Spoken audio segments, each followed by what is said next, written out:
Hey everybody, welcome to the weekly video on Quilling with Jess. Thank you so much for joining, and I'm so grateful to you being a part of the all access tier of my Patreon. These weekly videos are one perk of that membership, and I'm so grateful that you joined. I hope that you enjoy the class that we have today.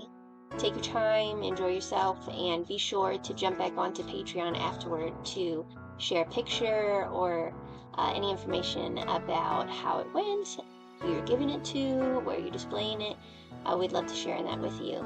So continue to watch these weekly classes to kind of get more skills and more tips for paper quilling and paper art, and we'll see you in the next video. Happy crafting!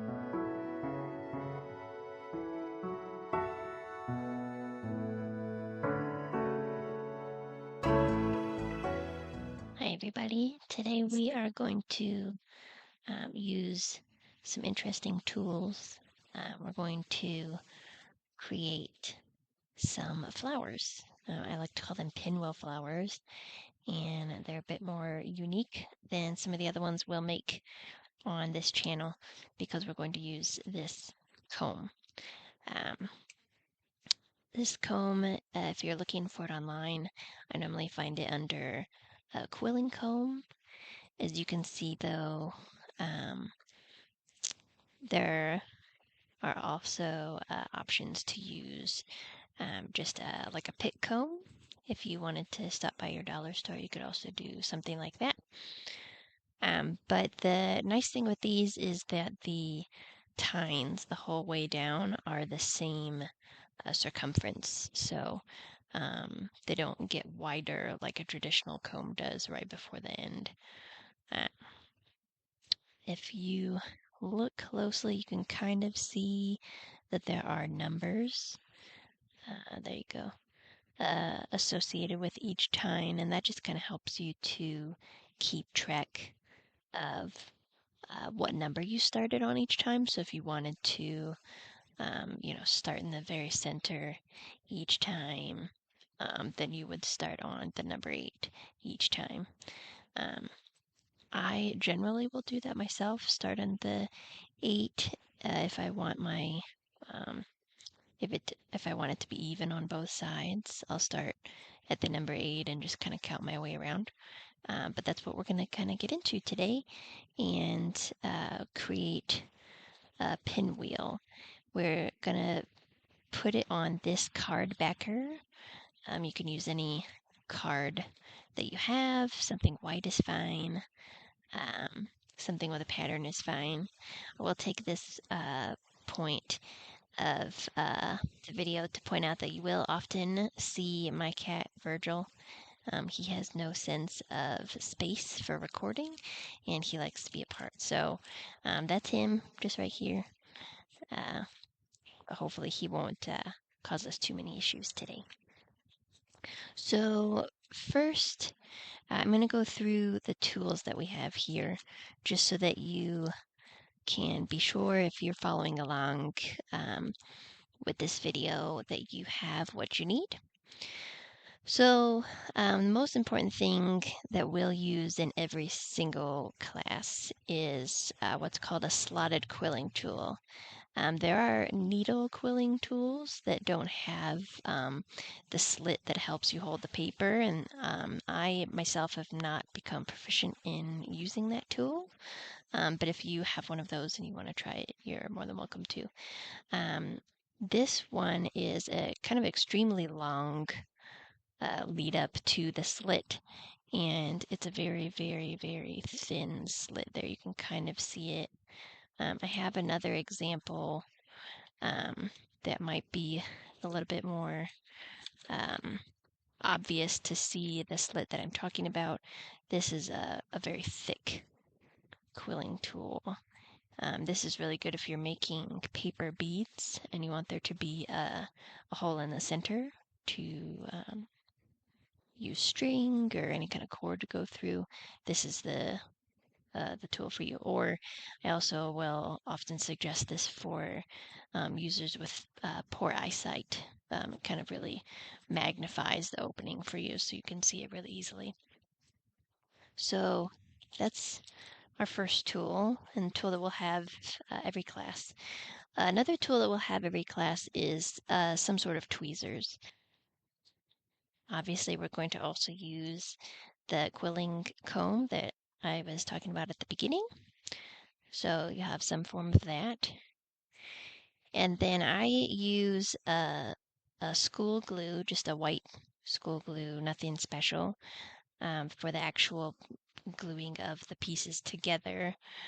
And I've put it into one of these small bottles that has a little needle at the top for the glue to come out, and I find that that's really helpful for just the one dot that you might need rather than a normal school glue bottle. It really comes all out at once. So this kind of gives you a little bit more control. You don't need to have one of these. I buy them online. But if you have it, or if you want to have a little bit more control with just having a dot of glue at a time, these are a really good tool to have. I use the school glue when I'm gluing the individual pieces to each other, but I really like having a tacky glue when I'm gluing pieces to a surface. So we'll have little petals that we're going to create, and once I have a full petal, I like to glue them down with a tacky glue. This is a clear tacky glue, and it just gives you a little bit more play while you put it down, but it really solidifies the hold. For cards, I always like to do a 3mm strip, and so you kind of see there. This 3mm is pretty thin. I don't have problems with mailing. I know that's a common question that I'll get at markets and in my shop is, am I going to have to send this in a bubble mailer or pay extra shipping or put on a bunch of stamps? I send about 20 birthday cards a year, and I use this 3mm strip, and as long as I don't stack it and make it really thick, I don't have any issues. I have chosen to have 2 colors today for the petals that we're going to make. It's up to you if you want to use 1 color or 2 colors, or the whole rainbow is completely up to you.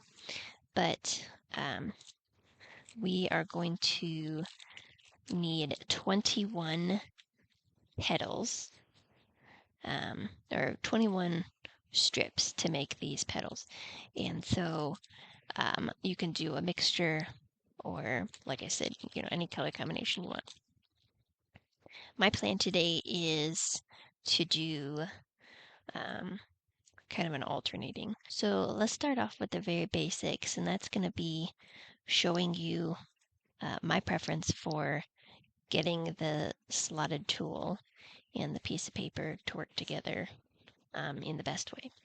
So thankfully, whoever created these tools thought, you know what, let's put a slit there.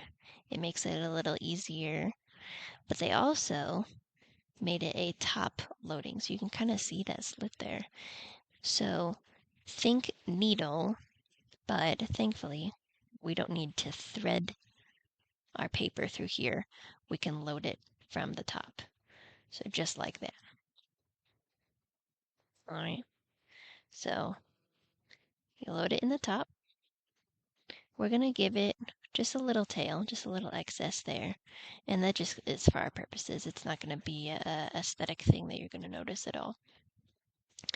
And with your index finger on the bottom, I like to put my thumb on the side, and that just gives me some good control. If you look there, you can kind of see, it's wedged in there, but I don't have a death grip. I'm not like, this is supposed to be a relaxing activity. So firm but gentle, I guess, is what I'm trying to say. So finger on the bottom, thumb on the side. The tail, the longer section of the tail, I like to have towards me. And then we're just going to start turning that towards yourself. And keep turning it.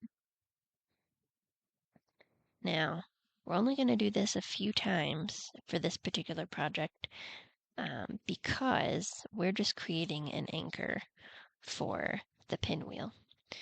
So I've maybe turned it around 3-4 times. You could do a little more if you want to have a little extra anchor, however you think will best work for you. So once you have turned that around a few times, we're just going to gently but firmly pull it off, trying to keep that anchor there. Put your quilling tool aside, and I might open it just a teeny tiny little bit there, and then I'm going to take my quilling cone. Now, remember I said at the beginning, these are all numbered. 8 is the middle of mine. Yours may be different, but I'm going to go ahead and use this 8. I'm going to start there, and I'm going to put my anchor on that 8. Now, you might have to wedge it a little if the little tail in the center is getting in the way, but we'll get it there.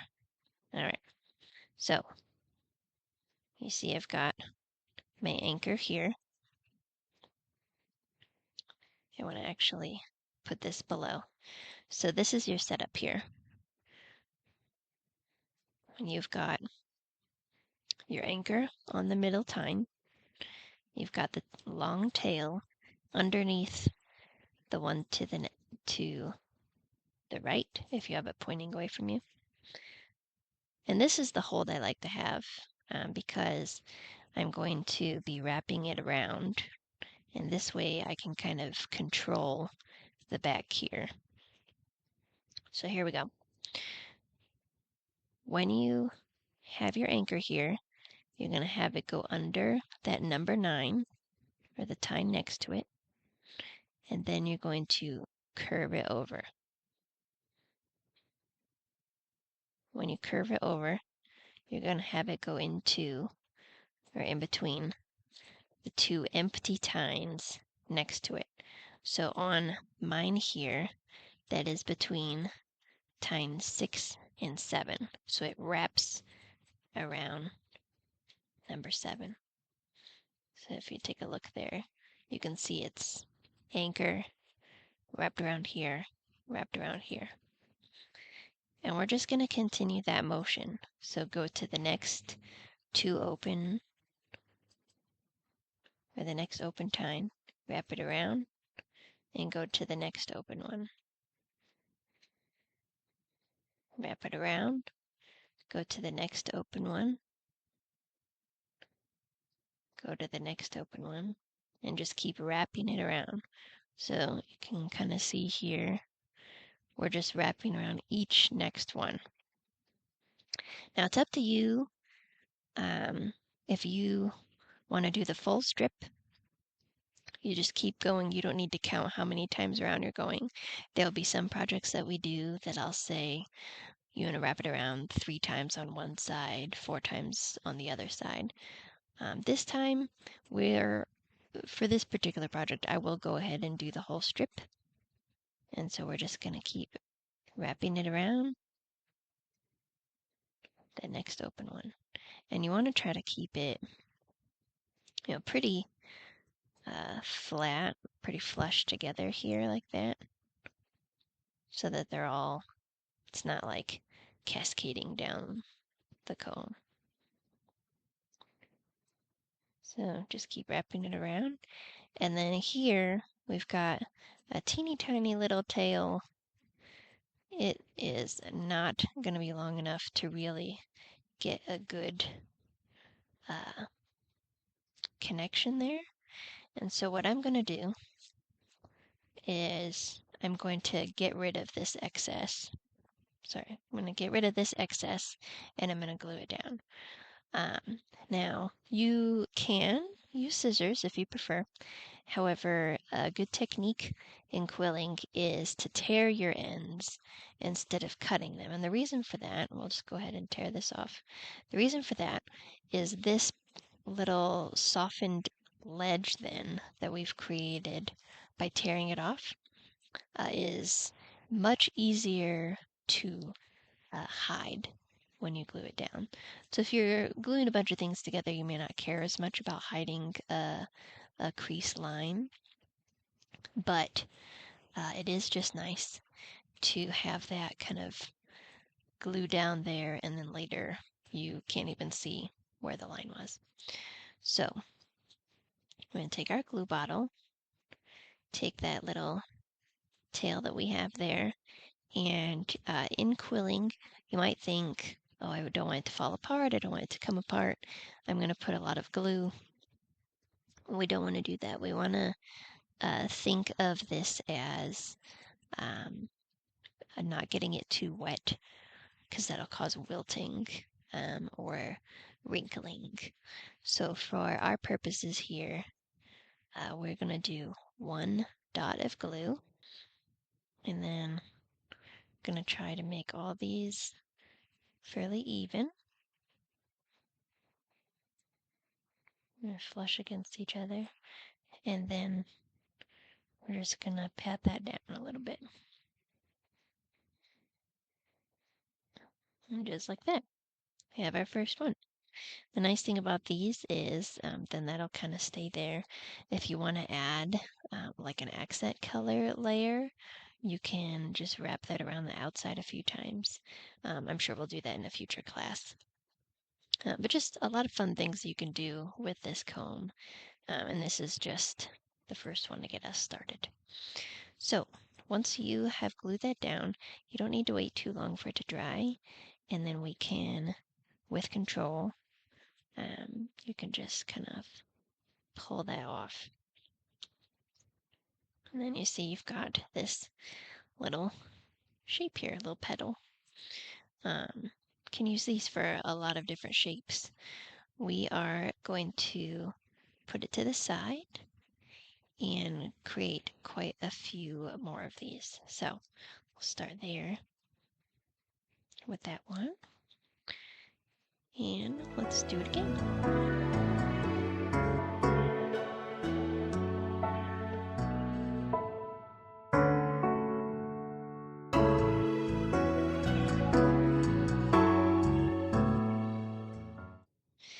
This is when some of the more interesting work is going to begin. We are going to take these 3 partial petals and make them into one big petal. Super straightforward and simple way to do that. We're going to take each strip and make sure it has a little bit of glue going down the line, and then put the next one on there. So we're just going to put those together, try to get them to touch on the whole strip there. No death grip or anything, just a gentle pushing towards each other. Okay, and then I'm going to pinch the ends tight together. So you see that gives it a real pointed end. All right. And then on the blue, we're going to do the same thing. And then you take your 3rd petal, and we're going to put that together, just like before. And I'm really trying to keep them flat that way, so that way they're kind of all uniform and in place. And then once I push them together, I'm going to pinch them again. So I've got them pushed there in the center along the whole length of the petal, and then pinched at the ends. So I'm going to go ahead and create the rest of these petals, and then we will come back together to put it all together on this card.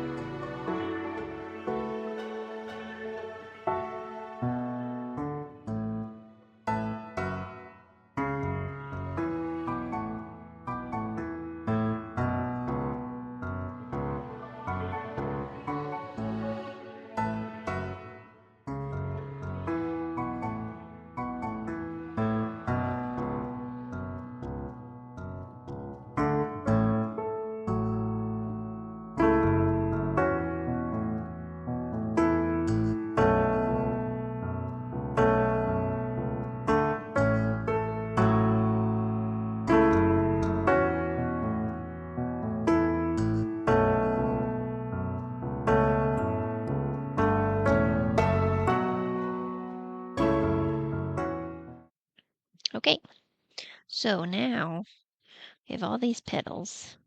I'm going to put this comb aside because we're not going to need that anymore. Put away these extra strips. We're not going to need those right now. So you're going to take your card. You'll notice here there's that little lip there, and that's because this is my perforation line here on this card. You can't really see it, but that's all right. My suggestion is always to leave your card flat when you're quilling, when you're first putting the design on. The reason for that is I can give you another example. Say I were to take a different card and have it folded before. So obviously I'm not going to want to try to glue it like that because it would be gluing on a horizontal or a vertical surface. But even then, if I bring it back, I'm still going to be dealing with that bend and trying to get things to sit just how I want on a bent surface. So, like I said, for this, I do suggest a flat card that has not been bent yet. If you buy them folded, then that'll just have to do. But if you have the option, keep them flat. So I have an example here that I will show you that I've made in the past. And this is kind of what we're going to go for, really flowy, kind of going around a curve. And so first we're going to make that centerpiece. It's up to you if you want it to be these two colors. I myself am just going to do a simple navy blue for this purpose, just to match the colors I already have. But I will leave that right here so we can kind of have that as our example while we're going. And for this, I'm actually going to do 2 strips. Like you'll see in your list of instructions for how many strips you need today, this is part of that. And so we're going to show why you need 2 strips for that center section. There will be times when you want to make a coil. We call this shape here a tight coil. There'll be times when you want to make it big or bigger than this, or much smaller. And the way that you make it bigger is by adding more strips at the beginning before you start coiling them up. And so we're going to take these 2 strips, and on the very tip of one, I'm just going to put 1 dot of glue. Just like that, nothing crazy. I really don't want it to be super saturated with glue. And then you're going to take your strips end to end and just connect them there at the glue. There doesn't have to be a lot of overlap, just a little bit to make sure those glue down. And if you see here, you see I'm kind of cockeyed a little, so I might want to try to scooch that over because I want it to be as if it's one long strip. So I may have to peel that up and push that over there a little. Let's try that again. All right, let's see how this is looking now. A little better. Okay. So you want it to try to look like one long strip. And now if we were doing a loose coil, I'd suggest setting this aside to dry for a little while so that way it doesn't get stuck when you're trying to loosen it up. But since we're not loosening it up today, we're making a tight coil, this shape here that I've mentioned. We are not too concerned about it sticking together. That might actually be better. So again, we're going to start like we normally do, top load, a little bit of a tail, finger on the bottom, thumb on the side, and you're going to turn it towards you. And this time, you're going to twist the entire length of the strip all the way. And I really like this hold specifically for this purpose because while we're going around, it doesn't have to be perfect or anything, but you want it to stay in that shape. And you want the strip of paper to kind of remain flush against that comb. So here we are. Now you see I'm holding it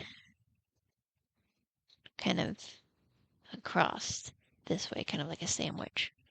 I want to keep it there, and I don't have death grip, but it's a bit more than gentle but firm. It's firm. And I'm holding the tail out so that I can put a little bit of glue. See if we get that little bit of glue. Now this time there's an extra trick I like to use that just kind of lets it sit down a little bit more securely, makes us feel a little bit more confident about how secure it is. We're going to wrap it around so that it glues down.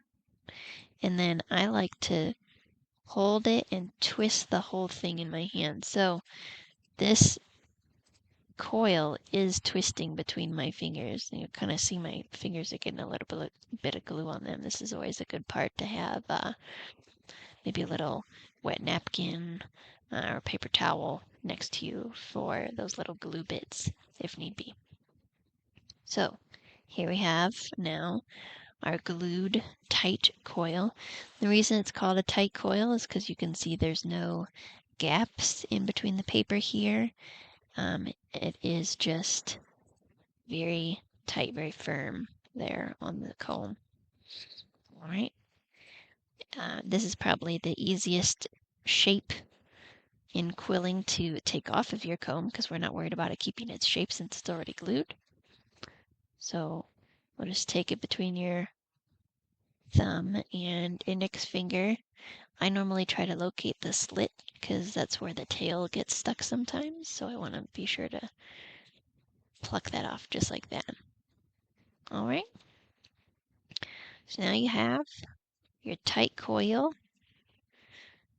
and this is actually going to be the first thing that we glue down because this is going to be our center point for the rest of the petals. All right. So this is where I'm going to bring in my tweezers. I really want to be able to put things down with the amount of glue I want in the exact spot that I want. And so tweezers can really be a useful tool in that. This one maybe if you have thicker tweezers, it may be difficult to get into the center here since it's a tight coil, but if you can, that is preferable because then you have some control over it. Now, this is when I'm going to bring in that tacky glue that we talked about. It does take a little bit more time to glue things down just because it moves a little bit more slowly in there, but it is preferable because it's going to give us a good hold and a little bit of movement when we first put it down. So on a tight coil, I am not too concerned about covering the entire bottom with glue because I don't want it to, like I said before, be too saturated. I also don't want it to squish out onto all the sides of the coil when I put it down. So just a small line down the middle is fine. And then we're going to make sure that we locate right about the center of our card. If you want to use a ruler, you can, or you can just eyeball it. So there you are. That is the center. Okay, so we're going to leave that there for a second, and now we're going to play with these petals a little. So if you see on the example here, these petals are curved. So the petal that we made here is pretty straightforward. Those petals have a bit of a bend. So that's what we're going to do with these now. So you will take each of these, finger and thumbs on both hands, and you're just going to push and pull. Push one way, pull the other. And that's it. Now you can make it more dramatic if you really want. You can really just give it a lot there. And then it's a little bit more dramatic of a curve. I think that's probably what I'll go for today, just for the purpose of our pinwheel. The nice thing about having this centerpiece glued down already is we can play around, move these things around, and not worry about moving that centerpiece. So, all right, so we've got them down. Virgil's holding our tweezers for us. And we're just going to go piece by piece.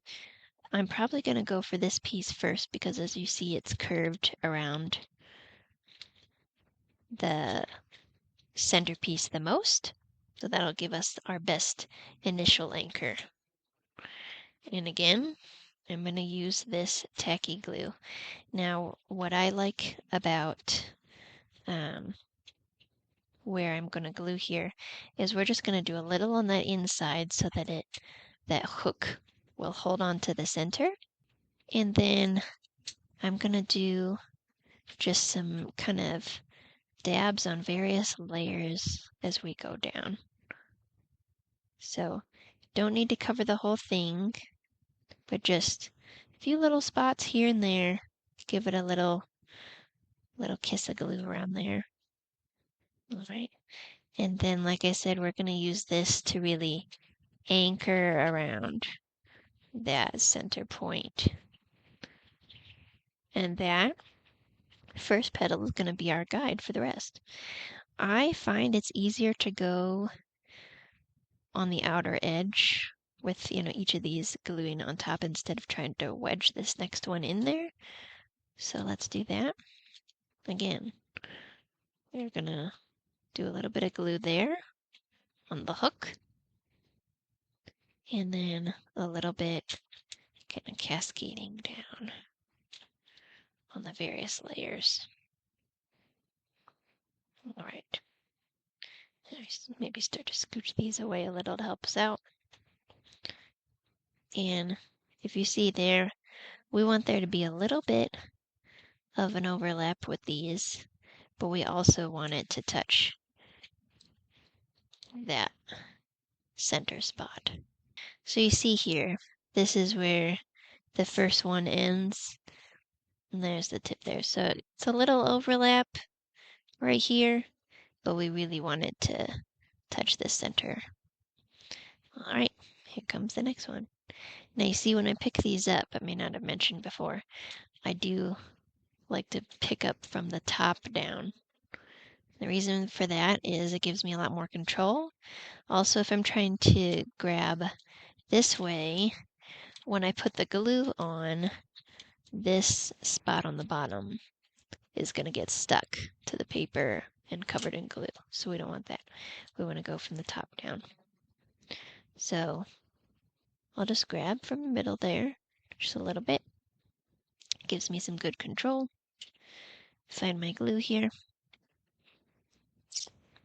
And we'll go ahead and so a little bit on the anchor and then cascading down.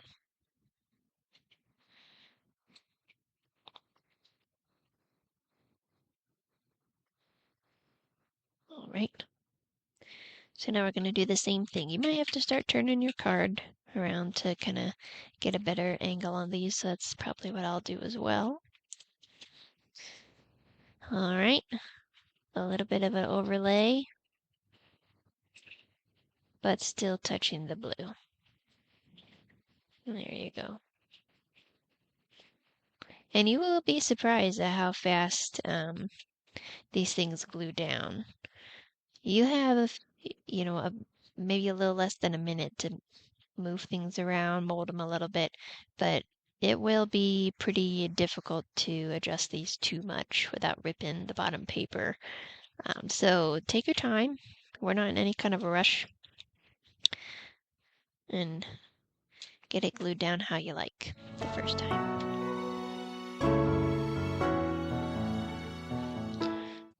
All right, now to decide which ones I want to go where. I'm thinking, yep, I'm going to go with that. So the reason I'm choosing this layout as opposed to them being swapped is this one is longer and more pointed to fit into that giant crevice there, and I don't want to have a big gap here. So let's do that. Here we go. We're gonna just squeeze that one in there. Make sure it's not gluing onto the top. And just fit it right in there. Just like that.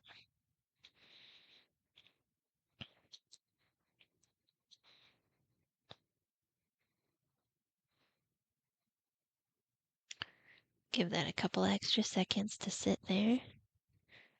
Pick out any glue pieces you might be seeing. Let's straighten that back out for you to see.